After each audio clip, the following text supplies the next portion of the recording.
Hello and welcome. My name is Aaron Stein, Director of the Middle East Program at the Foreign Policy Research Institute in Philadelphia, and you are listening to the Middle East Brief, a podcast focused on developments in the Middle East and why they matter for U.S. foreign policy. Be sure to subscribe to the Middle East Brief on iTunes and Spotify, and sign up to receive FPRI's Weekly Insights newsletter, where a link to the show will be delivered every 2 weeks straight to your inbox at www.fpri.org. Hello and welcome. Today I'm talking to Valerie Insinna, air warfare reporter at Defense News. Thanks, Valerie, for joining me. Yeah, thank you so much for having me. Yeah, it was a little bit of a mouthful to say air warfare reporter, so I hope I didn't butcher it too badly on my third go-round for listeners. The first two I hope will be edited out. I don't know. Maybe I should talk to my boss. Like, we should think of a different name. Send suggestions to me. If anyone wants to email suggestions, that's cool. So when you come on my podcast, we can call you something else that I can pronounce. Yes, but anyways, exactly.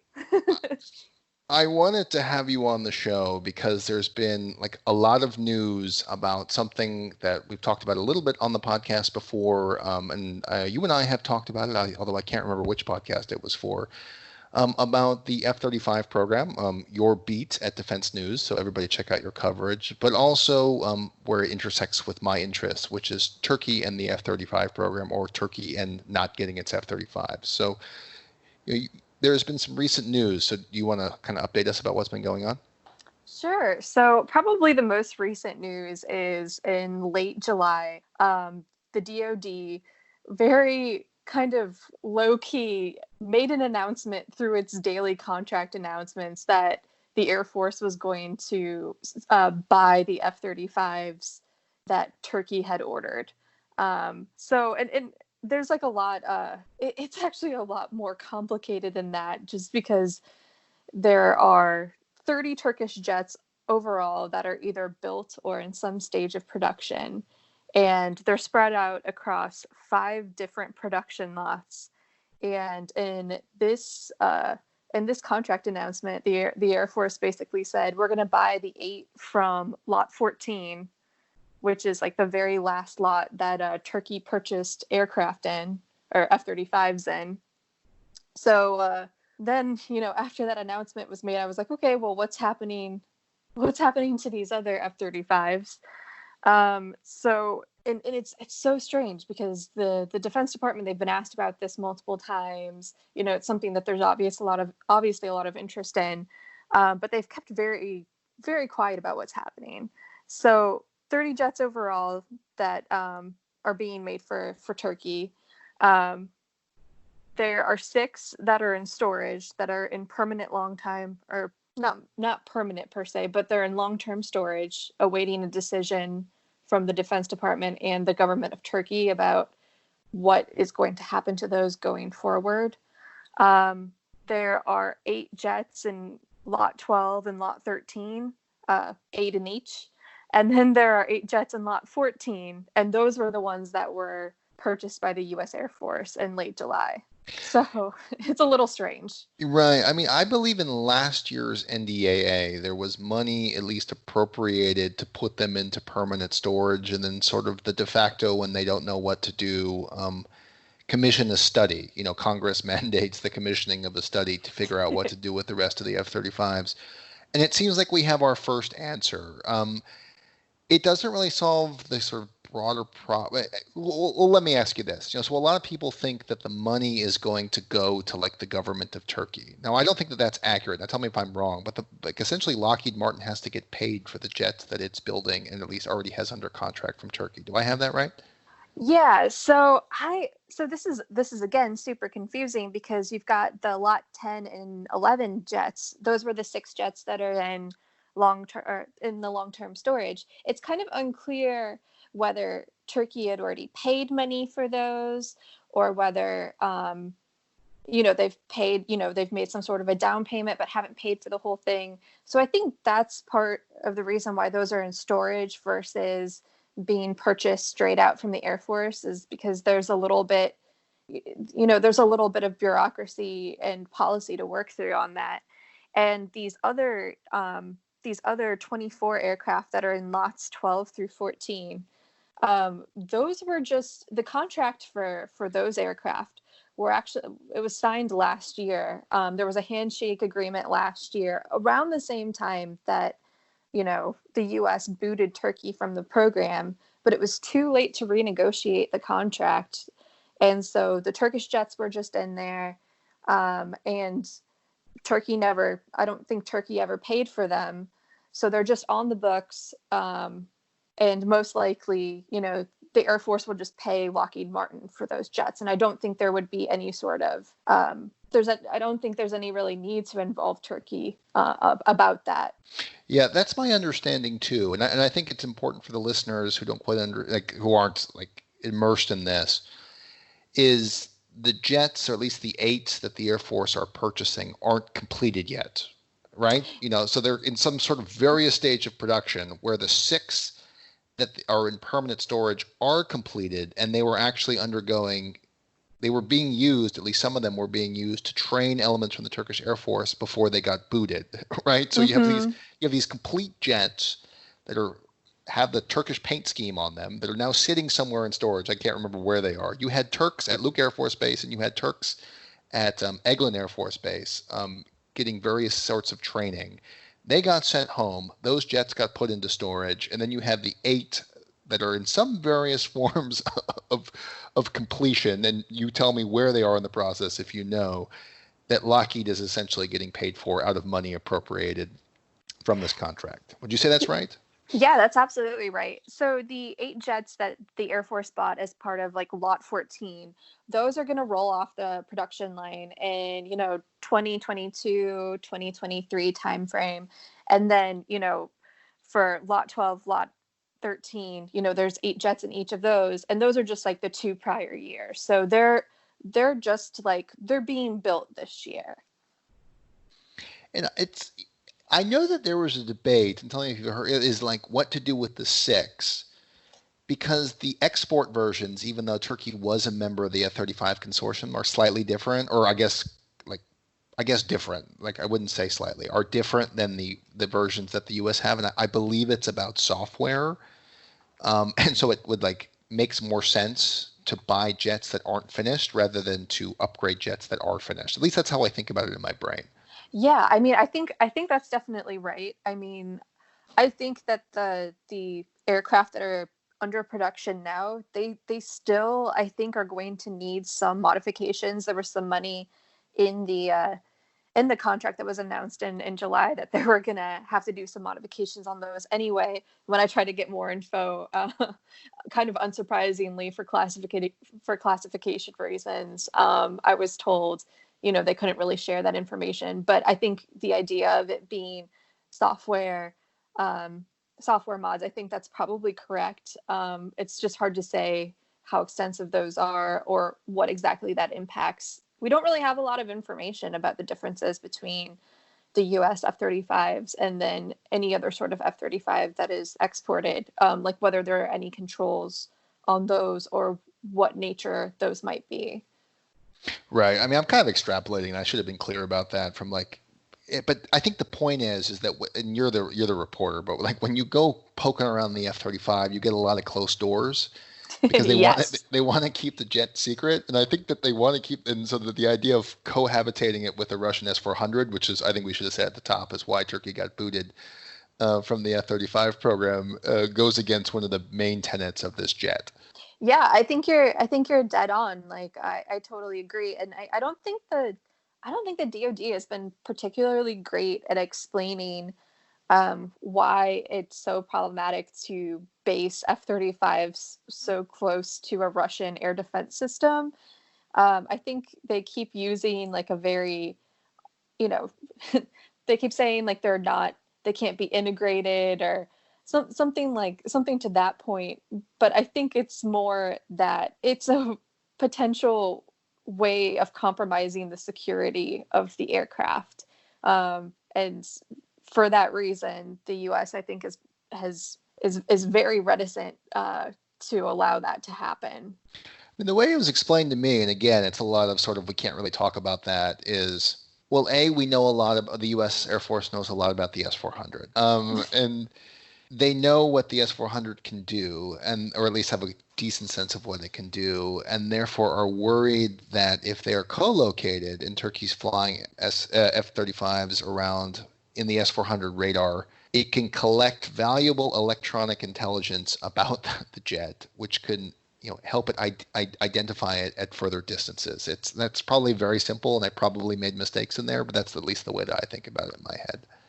And I would totally agree with that. I've heard similar things. If I would just add one thing to it, and I'm not I'm not an expert on Turkey's exact agreement with Russia on sustaining and maintaining the S-400, but usually on a project that big, it requires some sort of support from the country that made that system.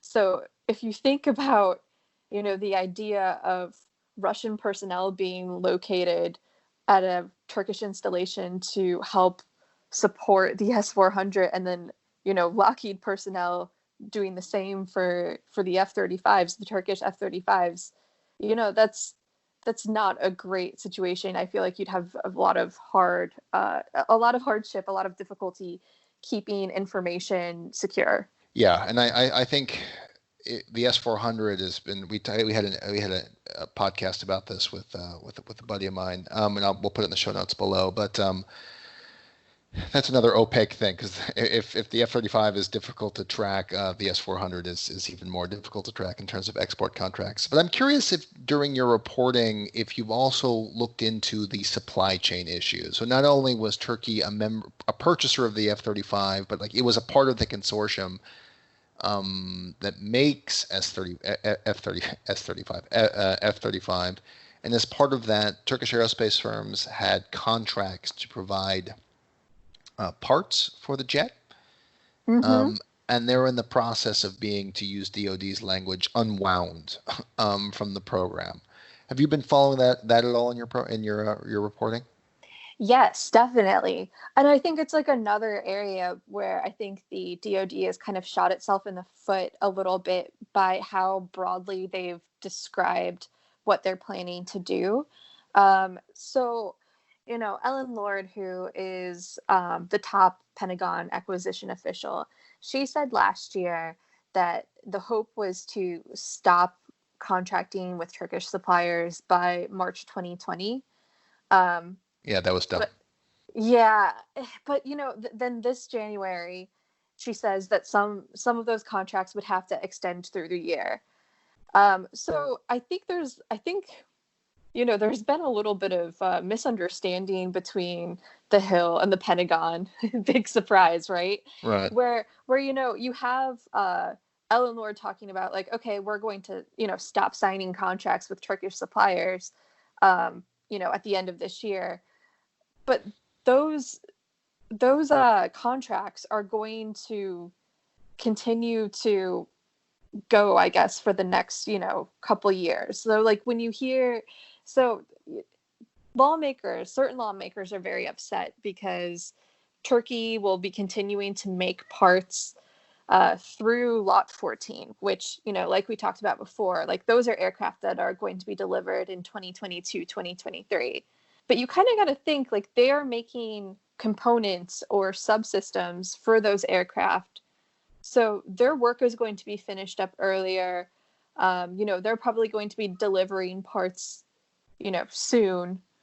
It's hard to put your finger on exactly when that is, like what exactly the chalk line is where Turkey is completely shut out and done when their work officially ends.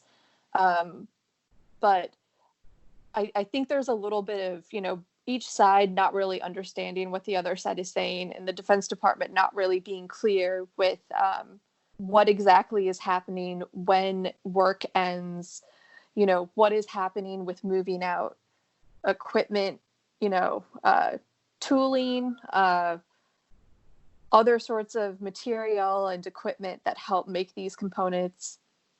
The Defense Department has been very, very quiet about how that's going, the removal of all of that. So, there's so many more questions out there than there are actually answers to.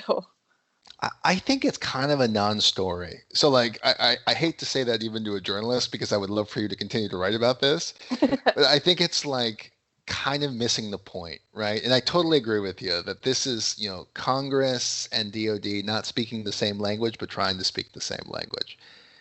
What DOD has said is exactly what you just said, is that like basically they're gonna like no new contracts, meaning that the contracts for some of the parts that Turkey makes, and they make some like large number, it's over 1,000, but that's misleading. It's like of that 1,000, like nine are single source, right? It's something like Yeah. that. And so it's like of those single source parts, DoD has to find US alternatives for them, which requires sort of like ramping it up. And then there's been a recent Government Accountability Office report that talks about shortages in the F-35 spare parts. Surprise, surprise, right? Right. Which is common for new fighters. Please correct me if I'm wrong. So like it's not all that uncommon for there to be shortages of spares, particularly for this. The GAO, like when they've talked about this, they've noted that the DoD has already found second suppliers for all of those parts. So they are all ramping up right now production of the parts that Turkey is making. Right. So that's all very positive. And the GAO, which is usually very frank about, the risks and the potential hazards of, whatever the Defense Department is doing for contracting. I found their report and what they said about uh, the reversal of the Turkish supply chain and the relocation of that. I found it to be like a little bit soft. Like they were very much like, okay, well, there's a little bit of risk in the schedule, and things, if there's a problem, things could become late. But I mean, of course, like that goes kind of without saying, and that doesn't necessarily warn of any sort of imminent, danger to the program. No, yes, I totally agree. It's a theme of the podcast. We agree with one another. But and then like on top of like what happened was, as I understand it, is you know for listeners, when I was in high school, I was a machine parts inspector. This is hilarious, by the way. My my That's so my, cool. my cousins run a metal fabrication shop in Los Angeles, and they do make parts for Boeing. I was not allowed to inspect the parts for Boeing. That had to go to like the really specialized guy, but I was allowed to inspect parts for like faucets, and you have to like get risk tolerances involved, and there's a way to do this machine part stuff and yada yada yada. Why do I say all this? It's because one of the things that, and I read in that GAO was like essentially they had to issue licenses that they were adhering to basic quality control. Like that means that their machine parts have to meet a certain standard threshold, and on top of that, basically a lot of these suppliers shut down because of coronavirus. And so a lot of the stuff is just taking a lot more time. So when I read that, I was like, oh, that makes sense. Like some of the like Lockheed subcontractors are shut down because we're facing an uncontrolled pandemic because of broader policy issues we won't talk about on the podcast. So I was like, okay. The thing that I always think about when I do this is I've been looking at this subset for a very long time. It wasn't like a secret to people like back in 2018, 2019, when this was being debated about booting Turkey from the F-35 program, that there could be some delays. And yet Congress still said, well, no, because you did S-400, because of the risk to F-35, we'll accept that there may be some delays, that we'll have to pay a little bit more money, so long as that we protect the jet. And I've always thought that that was the main thrust here, and particularly because the F-35 is supposed to be 60 years. I mean, we'll see if it really hits that. But, like the main money to be made here is not on the purchase of the jet. It's on the back end supply of spare parts. Right, yeah. So, like, this is whether Turks are out in 2022 or 2023, it's entirely missing the point, unless you disagree. No, I totally agree. I do think, I feel like, it's Congress kind of exerting some pressure, showing the Defense Department, hey, we're serious about this. Do not dilly-dally. But, on the other hand, it's like, what are they going to do? Like, reverse the decision to take Turkey out of the supply chain, give Turkey back more, like, their options on what they can actually do are limited, especially, unless they want to pour a lot more money into standing up these suppliers. But again, there's only so much that can be done, like you said, in the middle of a pandemic, or just generally, like industry sometimes just takes time to do this sort of stuff. Yeah, and one of the things I do want to drive home is I see it right now, like with the way that language is being crafted for the current NDAA, and the NDAA's pass, and then the contract for the appropriation to buy Lot 14 jets, and then the money that was allocated to put the 6 jets in storage. Mm-hmm.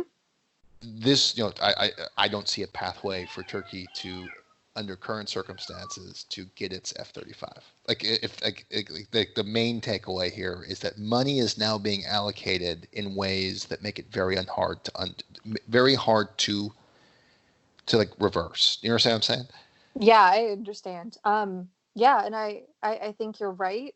I think there is a little bit of acceptance at this point that Turkey has made its decision, and it is probably not going to give up its S-400. And with that in mind, you got to figure out what to do with these F-35s that they were going to buy. I think when the decision was made for a couple months afterwards, I think there was some hope that just because it was such a public spectacle, that maybe that would bring Turkey to the table and eventually some sort of a compromise could be reached. But I think it's, 1 year later, there's been no progress, there's been no change. And, the U.S. Air Force is starting to buy those aircraft. So I think it's almost, the door is shutting, like you said. Yeah, and yeah, and I think that's the takeaway. The takeaway is not that there may be some delays in spare parts or in the replacement of supplier contracts for, the lot system better than I do. Like, post lot 14 lots. Mm-hmm.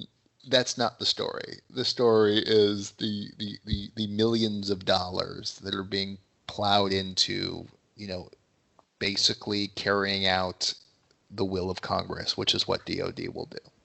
Yeah, I think that's true. And I think, there's also a larger story that maybe isn't being told here, about how this will, even when the supply chain is figured out, even when these 30 jets, when they're all paid for and taken care of, this was a program that Turkey was involved in for, what, 20 years? Close. And yeah, close to 20 years.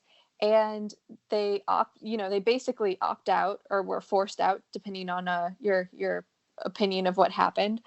And that has major implications for, the U.S.-Turkey military relationship, how that goes forward, how they train together.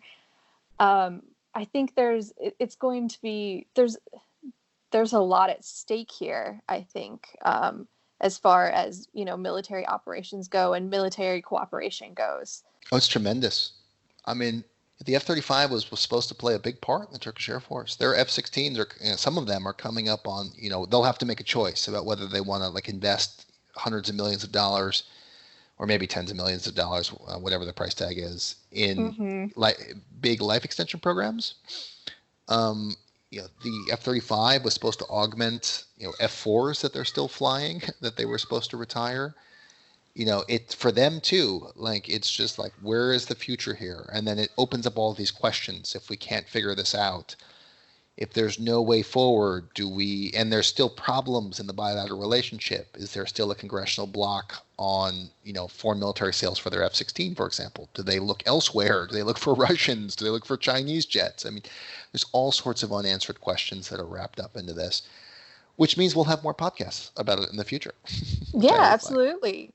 I mean, yeah, just to add on to what you said, I think another big question is, a lot of this work that Turkey was doing on the F-35, doing things like making part of the fuselage of the jet, that was considered, in a lot of ways, getting their defense industry ready to make a homegrown Turkish fighter, the TFX. And so I think, even that's sort of a question of, like, did did Turkey get the dividends that it wanted through the F-35 program that will allow it to continue developing a successful indigenous fighter?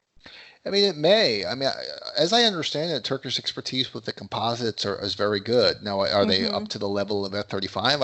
I don't know that answer. They very well could be. Um, my hunch, though, is TFX, which is, what I think the political leadership is saying. Well, we can just bite the bullet and then replace. Basically, we can have an indigenous fighter jet in the future. I am not optimistic that that program will be on time. I am not optimistic that that program will be economically feasible, and I am not optimistic, that even if they get a prototype by 2025, 2027. I mean, I'm just throwing out things that it will be anywhere ready for sort of full-scale production until into the early 2030s on a very generous time frame. And so you're looking at another 10 years Yeah, now? I think that's probably about right. I think Turkey is saying that it can do a first flight by 2025 or something like that, but Yeah, I highly doubt it. me I too. highly doubt it. Yeah, I mean, well, maybe they do, right? But if it's a first flight, is it like the first flight of the F-35? When was that? Oh God. Um, let's see. I think it was like 2005, I want to say, for the first actual F-35, but then you had like the X planes that. I'm talking the X. Oh gosh. It's mid 1990s, isn't it? Late 1990s? Well, I don't know. I put you on the spot on the podcast. I shouldn't have done that. But it's way back. Like, let's say it's 20 years ago. It's I just looked this up. This is the good part of me having my computer in front of myself.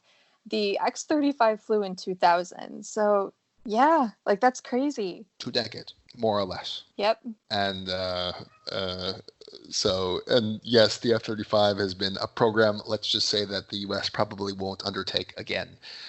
But the way it was structured, including inviting in foreign partners like Turkey. But my point is still, even with all the expertise in Lockheed, it took a long time. So Yeah. I'm not optimistic about a flight of an aircraft that's still on paper by 2025 and 2021. Agreed. Well, I think did we hit everything? Did I leave anything out of your reporting that we wanted to cover No, before I do the sign off here? I think that we covered everything. Well, we're nothing but efficient on the Middle East Brief. So with that, Valerie, it's always a pleasure to chat, to take our conversations from DMs, which is usually me asking you questions, and get it to the people. So thanks for coming on. Yeah, thank you again for having me. This is always fun. And thanks everybody for listening.